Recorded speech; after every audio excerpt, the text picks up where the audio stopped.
Good is not good enough, and winning means winning the Stanley Cup and nothing short of that, alongside Darren Dreger and Chris Johnston. Those were the words of Keith Pelley. You really get the sense that this is different than what we usually hear from the Toronto Maple Leafs organization at the end of the year wrap-up. Obviously, Keith Pelley is now running the organization right at the top, and now there is a renewed sense of urgency. Yeah, I would agree with that. I mean, Keith Pelley was forceful, he was direct, and he was to the point. He didn't mince words in talking about the future of management of the Toronto Maple Leafs and the direction that the hockey club has to go. How many times did he use the word win?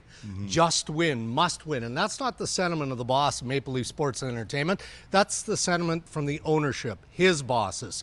So that's the direction, marching orders that Keith Pelley, I'm sure, has passed on to Brendan Shanahan, the head of hockey operations, and by extension, General Manager Brad Treliving. What made it so fascinating to me is this is the first time in 10 years where Brendan Shanahan has sat at that kind of press conference and not been the most powerful man at the table. You know, he's always been the voice of the team, and in this case, we're getting to relearn and re-meet Keith Pelley. He's obviously familiar to the marketplace, but new to this specific role. And, you know, the one quote that stood out to me is, we're not here to sell jerseys. You know, it is a different urgency. This is not about staying the course, and we believe in all the guys, and this is going to work out eventually. It is, we're going to get this right. It has to happen now, or there are going to be consequences. As Keith Pelley starts to lead this organization, you get a sense that there's a change of philosophy at the very top coming right now. Yeah. He emphasized that skill is critical, but chemistry and unity is also just equally important in seeing success come out of this organization. The question is, how does that unfold? Well, do you know what I heard today?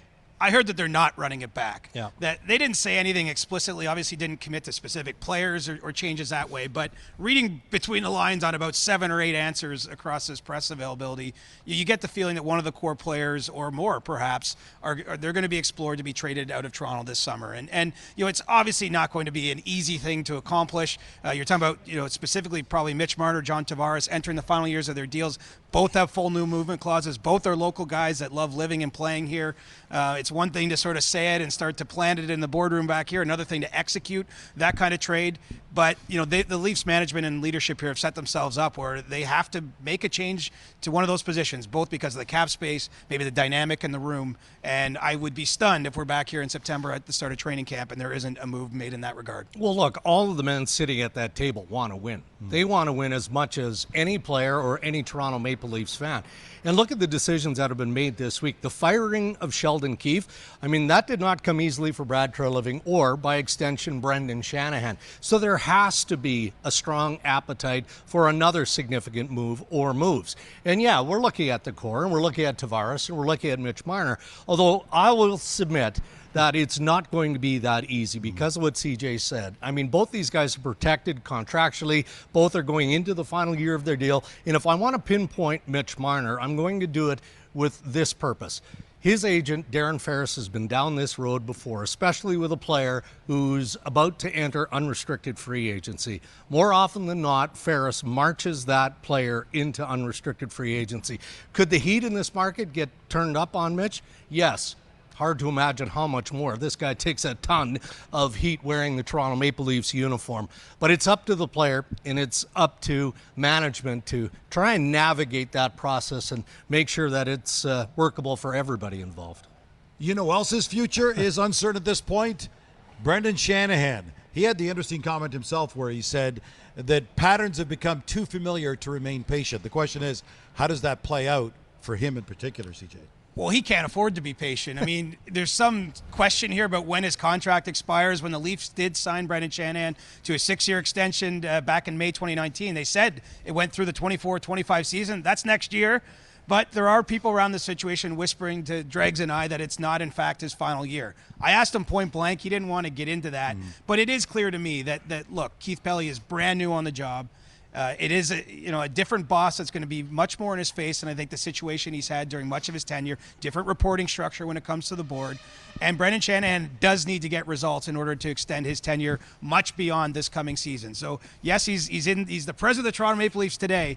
But if there's not more playoff series wins and a real Stanley Cup run in the near future, I don't suspect he'll hang on to his job too much longer. Yeah, and I mean, doesn't that come with the territory? It absolutely does in major sport.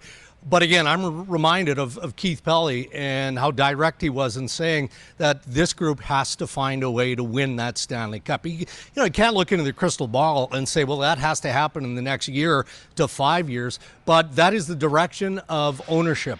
So both these guys are on the clock. Brendan Shanahan, obviously, because he's got a longer history as head of hockey operations of the Maple Leafs. But Brad Treliving is going into his second offseason with the Leafs. He is going to have to do something significant to improve the chances of this team going as deep as his owners expect and need them to go. So, again, it's just part of the job if you're Brendan Shanahan or General Manager Brad Treliving. Brad Treliving's got a very busy summer coming up, and he says priority number one right now is to find his new head coach.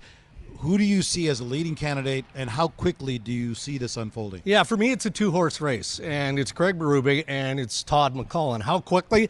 I think they will try and get the process done as quickly as they can. Now, I feel like it drifts into next week. I do know that there's been conversations already. I believe that there will be face-to-face meetings in the very near future, perhaps as early as this weekend. It's hard to handicap who has the lead, other than if you want to consider the experience of the Stanley Cup, again, important to ownership of the Toronto Maple Leafs, then maybe Craig Berube has the edge because of his experience with the St. Louis Blues. Now, I'm saying I believe it's those two guys as the front runners, but I also know that Treliving has made some interesting calls. Well, and what's a wild card here for me? It's Rod Brind'Amour's status. He's still not officially signed an extension in Carolina. Yeah. Believed to be very close, maybe a handshake agreement, certainly a lot of discussion about what it might look like. But with the Hurricanes down 3-0 in their second round series to New York, the possibility maybe that doesn't materialize. I mean, I wonder if that's someone the Leafs end up touching base with. We'll see how it plays out. You're just stirring it up. That's all you're doing. I'll tell you who's stirring it up is Keith Pelly, because he's made it very clear. He agrees with Toronto Maple Leaf fans 100%. What happens in the regular season is irrelevant. Winning means winning the Stanley Cup and nothing short of it.